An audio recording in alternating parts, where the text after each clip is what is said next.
মুফতিয়ানে ism, হুফাজে কেরাম, তলবাই ism উপস্থিত রয়েছে। এটা পবিত্র মঞ্চ, পবিত্র মাহফিল। যে পবিত্র মাহফিলের অন্য কোনো জায়গার সঙ্গে তুলনা করা যাবে না। এটা মাইয়াতের জন্য, ইসালে সাবাবের জন্য পবিত্র মাহফিল খানাকে সাজানো হয়েছে, যেটাকে ইসালে সাবাবের মাহফিল বলা হয়। আজ থেকে 4 দিন পূর্বে এই বাড়ি থেকে কোনো মানুষ ইন্তেকাল করেছেন, এরই জন্য আজকে কলমাখানের ব্যবস্থা। জি, এটাই তো। জি। তো যিনি ইন্তেকাল করে চলে গেছেন, তিনি কি আর নেকি করতে পারবেন? না। নামাজ পড়তে পারবেন? রোজা করতে পারবেন? পারবেন না। আর আপনি চাইলে সবই করতে পারবেন।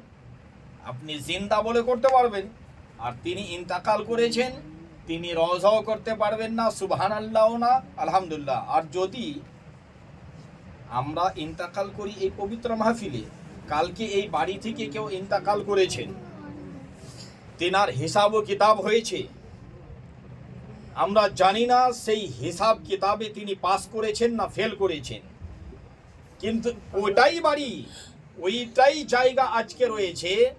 এখানে বর্তমানে যদি কোনো মানুষ ইন্তেকাল করে যায়, সেই মানুষটা বিনা হিসাব কিতাবে জান্নাতি হয়ে যাবে।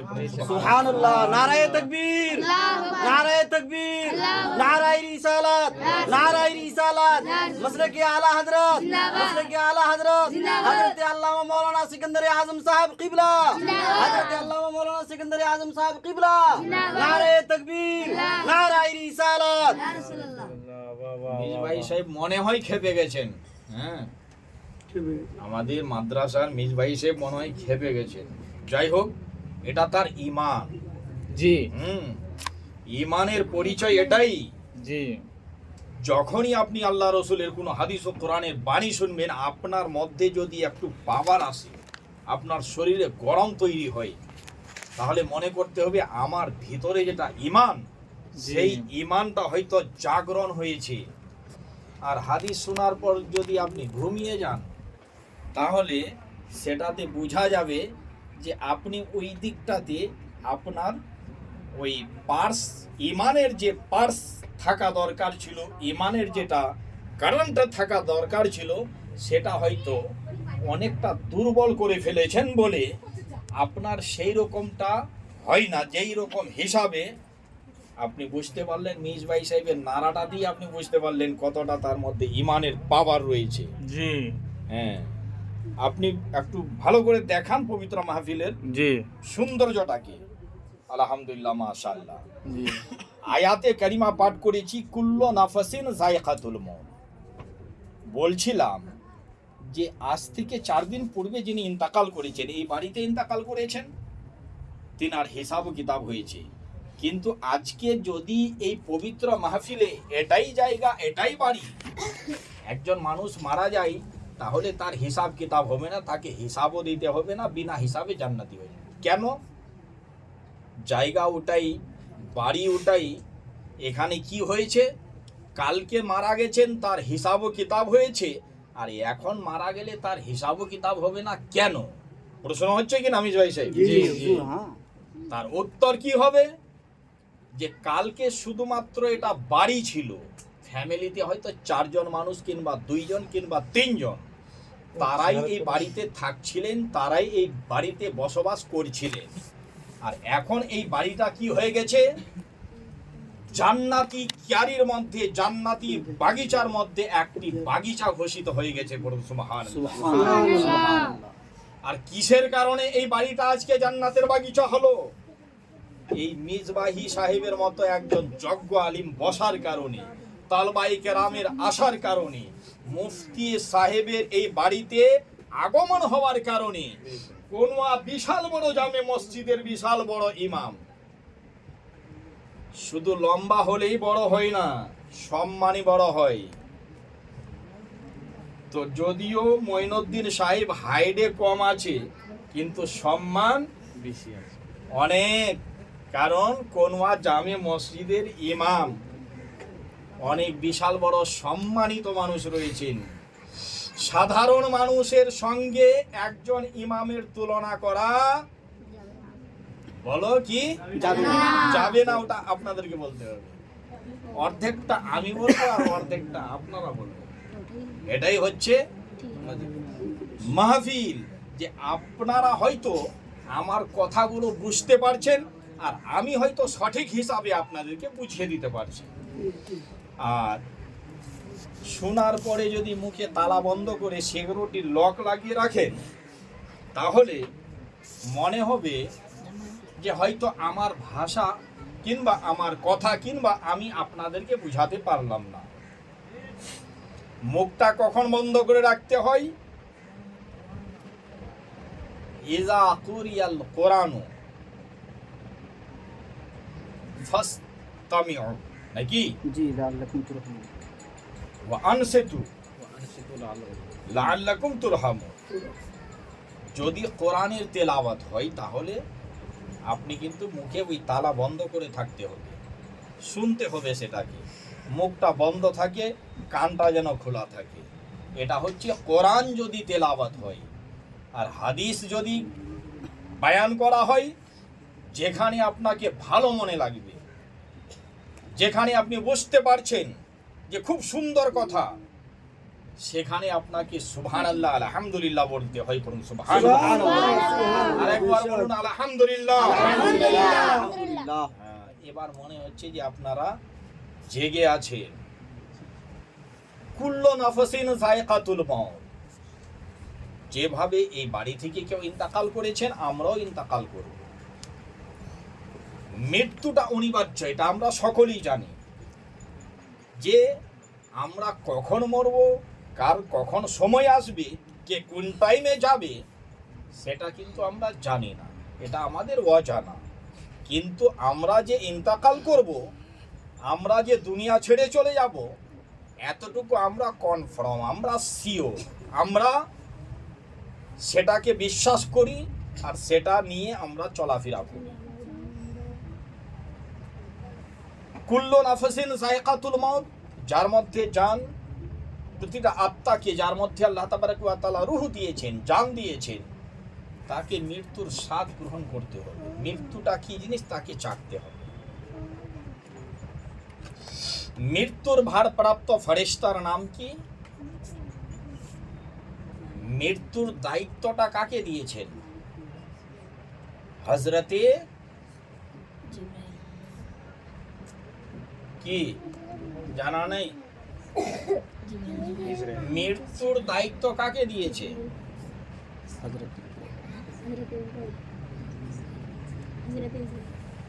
হযরতে আজরাইল আলাইহিস সালাম, এটাই না? হ্যাঁ, তোমরা তালবিলিম না, তোমাদেরকে তো চটচট করে বলতে হবে। সাধারণ মানুষ একটু দেরি করতেও পারে, আর এই তালবিলিমের মাহফিল হয়তো 2-4টা বাইরা মানুষ আছে, ওরা নাও জানতে পারে, কিন্তু মরতে হবে এইটুকু কিন্তু ওরাও জানে যে আমরাও মরব, মাওলানাও মরবে, মঈনুদ্দিন সাহেবও মরবে, আর মিসবাহিও ইন্তেকাল করবে। ইন্তেকাল সকলেই আমরা করব। ইন্তেকাল মানে এক জায়গা থেকে অন্য জায়গায় চলে যাওয়ার নাম হচ্ছে ইন্তেকাল। তার মানে এখানে আজকে আমরা আছি, এখান থেকে অন্য কোথাও আমাদেরকে ট্রান্সফার করা হবে, আমরা এখান থেকে হয়তো অন্য কোথাও চলে যাব।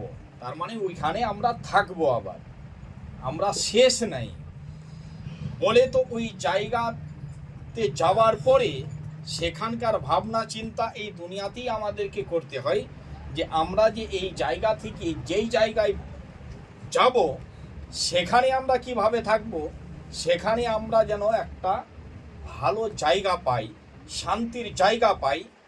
সেটা কাজ কিন্তু আপনাকে এই 50 বছরের জীবন ইতিহাসে করতে হবে। পড়ুন সুবহানাল্লাহ। যদি আমরা না করতে পারি, সেখানে যাওয়ার পরে কিন্তু আর ইজা মাতাল ইনসানু ইনকাতা আমালুহু, আপনার ক্রিয়াগুলো বন্ধ করে দেওয়া হবে, আর সেটা আপনি চাইলেও আর সেখানে যাওয়ার পরে নেকি করতে পারবেন না। তাহলে এই জায়গাতে আপনি নেকি করবেন, সেটারই বেনিফিট আপনি কবরে যাওয়ার পরে পাবেন। যিনি ইন্তেকাল করেছেন সে কতটা দুনিয়ার মধ্যে আল্লাহ তাবারক ওয়া তাআলাকে সন্তুষ্ট করেছেন, রাজি করেছেন, সেটা ওই মানুষটা জানে আর আল্লাহ তাবারক ওয়া তাআলা জানে।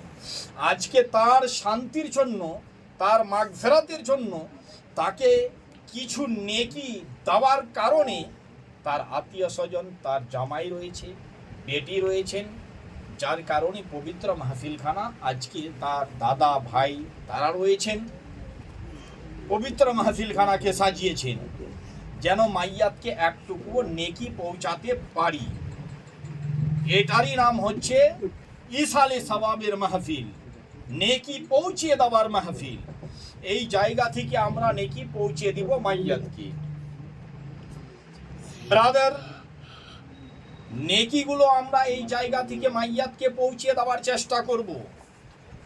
তার মানে হচ্ছে যে আমরা পবিত্র মাহফিলে বসে রয়েছি একটা মানুষের কারণে, যেন আল্লাহ তাবারাক ওয়া তাআলা ওই মানুষটাকে মাগফিরাত করে দেয়, যে মানুষটা হয়তো 4 দিন পূর্বে আমাদের মাঝখানে ছিল, তার সঙ্গে আপনাদের ভালোবাসা, তার সঙ্গে আপনাদের একটা ভালোবাসা রয়েছে বলে সেই দুনিয়ার মধ্যে আর আসবে না, জীবনে কখনো ফেরত আসবে না। যেই জায়গাতে চলে গেছে ওই জায়গাতে পুনরায় ফেরত করা হবে না, আর নিজে একটাও নেকি করতে পারবে না।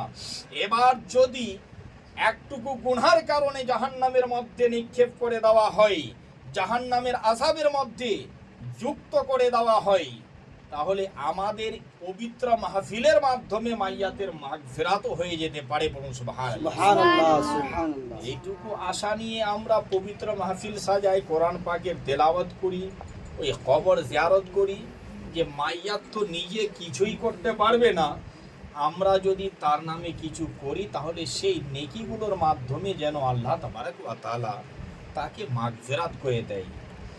ব্রাদার, কবর কি জিনিস?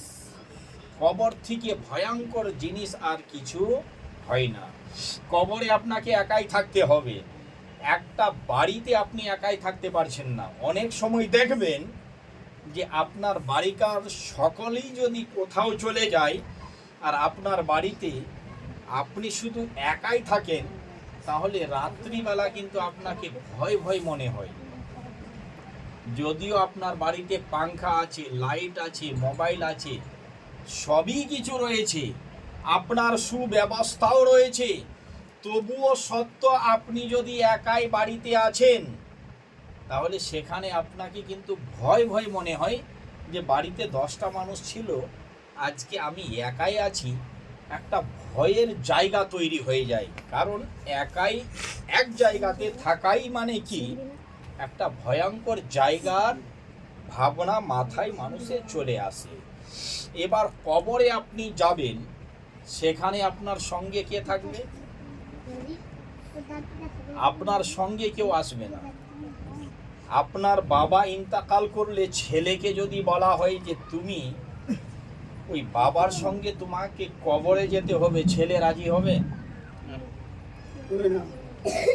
মঈনুদ্দিন সাহেব হবে রাজি?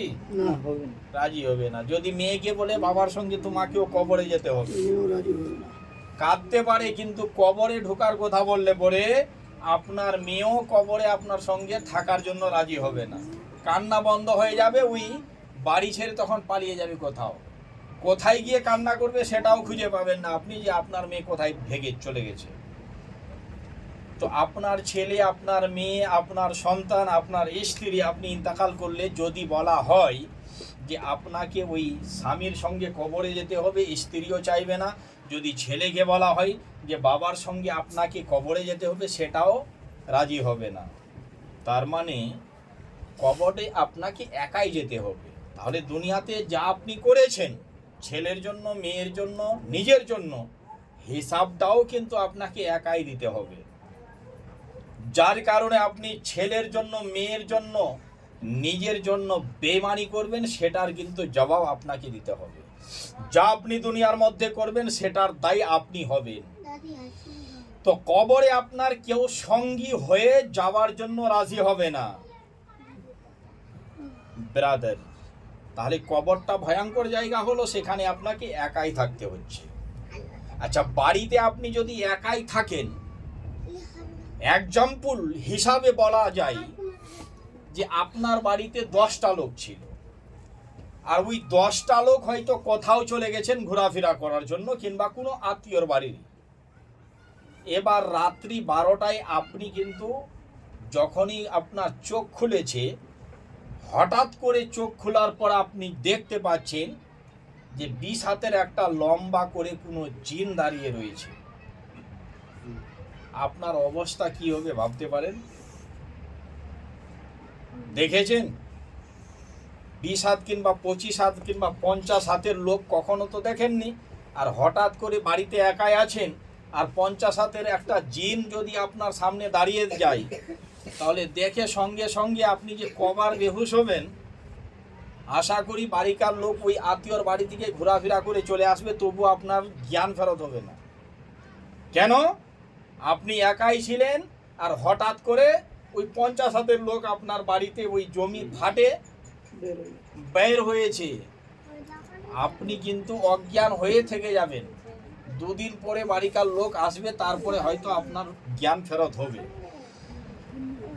তার মানে হচ্ছে যে এক তো আপনি একাই ছিলেন, তার সাথে সাথে হঠাৎ করে যখনই আপনার চোখ খুলেছে, আপনি 50 হাতের লোক, যেটা আপনি জীবনে দেখেননি, ওই 50 হাতের একটা জিন আপনার বাড়িতে জমিটা ফেটে আপনার সামনে দাঁড়িয়ে গেছে, যার কারণে আপনি ভয়ে বেহুশ হয়ে যাবেন।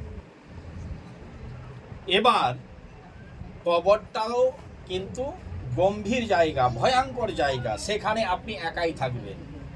বাড়িতে তো আপনার লাইট জ্বলছিল, পাংখা চলছিল, সেখানে আপনার লাইটও থাকবে না, পাংখাও থাকবে না। এবার আপনি যখন ওই কবরে যাওয়ার পরে ওইখানে কিন্তু একটা ঘুমান্ত অবস্থায় মাইয়াতকে জাগানো হয়। হাদিস পাকের মধ্যে রয়েছে যে মাইয়াতকে যখন দফন করে আমরা চলে আসি, মাইয়াতকে যখন জাগানো হয়, মাইয়াত কিন্তু ঘুমান্ত অবস্থায় জাগরণ হয়। মনে হয় যে আমি ঘুমিয়েছিলাম আর আমাকে হয়তো জাগিয়ে দেওয়া হলো, আমি নিজের কাজে যাই, এটাই তার মাথায় থাকবে ভাবনা। কিন্তু ফেরেশতা বলবে তুমি আর দুনিয়াতে নেই, তোমার আর কোনো কাজ নাই, তোমাকে 3টি প্রশ্ন করা হবে। তার মানে হচ্ছে আপনাকে জাগানোর জন্য সেখানে কে আসবে? আল্লাহ তাবারক ওয়া তাআলার ফেরেশতা আসবে। আর এখানে কত হাতের বলেছিলাম? 50 হাতের একটা জিন হয়তো দাঁড়িয়ে গেল। আর সেখানে কত হাতের ফেরেশতা হবে? আল্লাহু আকবার।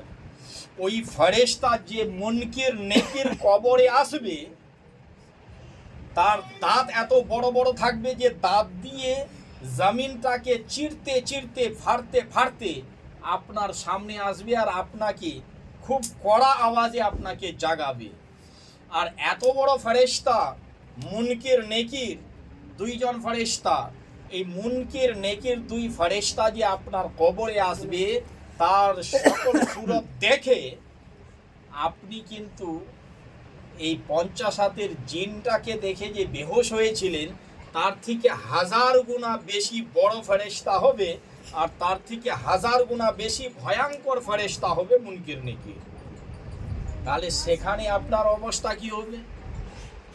সেখানেও আপনি একাই থাকবেন, আপনার ছেলে মেয়ে আত্মীয় স্বজন কেউ থাকবে না। তাহলে সেই জায়গায় আপনার অবস্থা খুব একটা ভালো থাকবে না, এটাই বলতে চাইছি। মঈনুদ্দিন সাহেব ঘুমিয়ে গেছেন নাকি? ঘুমাবেন না, হ্যাঁ ঘুমাবেন না। আপনাকে এটাই দেখে আমার ভয় হয় যে আপনি মিলাদে একটু ঘুমিয়ে পড়েন। ঘুমাবেন না, মিলাদ শেষ হয়ে যাবে, জিয়ারতে গেছে, তারপরে ওই ক্ষীরটা আছে, ক্ষীরটির আছে, খাওয়া দাওয়ার ব্যবস্থাও আছে, আলহামদুলিল্লাহ। চিন্তা করবেন না, জেগে থাকেন। ঘুমালে পরে হবে? ঘুমানোর জন্য তো আল্লাহ তাবারক ওয়া তাআলা যদি মানুষকে তৈরি করতো, তাহলে মানুষ শুধু ঘুমিয়ে থাকতো। ঘুমানোর জন্য একটা মখলুক তৈরি করেছে, যেটাকে খরগোশ বলে নাকি। খরগোশ সব থেকে বেশি ঘুম পৃথিবীতে আল্লাহ তাআলা কাকে দিয়েছে? তো মানুষ বলে খরগোশকে দিয়েছে ঘুম। খরগোশ বেশিরভাগই ঘুমিয়ে থাকে, যেখানে সেখানে খরগোশ ঘুমিয়ে যায়। তো যেখানে সেখানে ঘুমিয়ে যাওয়া তো খরগোশের কাজ, হ্যাঁ। তো খরগোশকে ঘুম বেশি দিয়েছে। তো ঘুমের জন্য আল্লাহ তাবারক ওয়া তাআলা আমাদেরকে তৈরি করেননি। ওয়ামা খালাকতুল জিন্না ওয়াল ইনসা ইল্লা লিয়াবুদুন।